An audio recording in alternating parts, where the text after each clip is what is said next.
ওই দিল্লি না ঢাকা আদির মার শাউয়া দিছে না ট্যাবলেট ঢুকাইয়া, যেই বাংলা মায়ের গর্বিত সন্তান এই ট্যাবলেটটা এই যে রাজাকারের বাচ্চা আদির মাথায় ঢুকাইছে।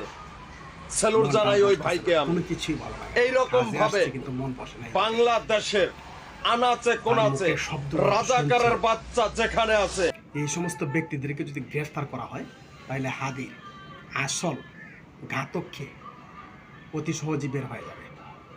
আর এখন আমরা যারা রাজনৈতিক মনে করেন বড় দুইটা দল আছে, বিএনপি এবং জামাত, আপনারা যদি সব ভেদাভেদ ভুলে যদি সঠিকভাবে এর পদক্ষেপ নিতে যদি আপনারা ব্যর্থ হন, তাহলে আপনাদের পরবর্তী টার্গেটটা আপনারা হবেন। শুধু হাদি নয়, হাজারো হাদিকে তারা টার্গেট করে মাঠের মধ্যে নামছে। সুতরাং আপনারা সব ভেদাভেদ ভুলে যান, একজন অপরজনকে একদল অন্য দলকে দোষারোপ করা ভুলে গিয়ে এই সমস্ত ব্যক্তিদেরকে আপনারা গ্রেফতার করেন, এই সমস্ত ব্যক্তিদেরকে আপনারা সাইজ করেন, নয়তো বাংলাদেশটা অশান্ত বাংলাদেশ অশান্তই থেকে যাবে। জুলাই আগস্টের বিপ্লব তো শেষ হয়ে গেছে, আর বাকি যেটুকু ছিল ওগুলো শেষ হয়ে যাবে। সুতরাং এদেরকে গ্রেফতার করুন।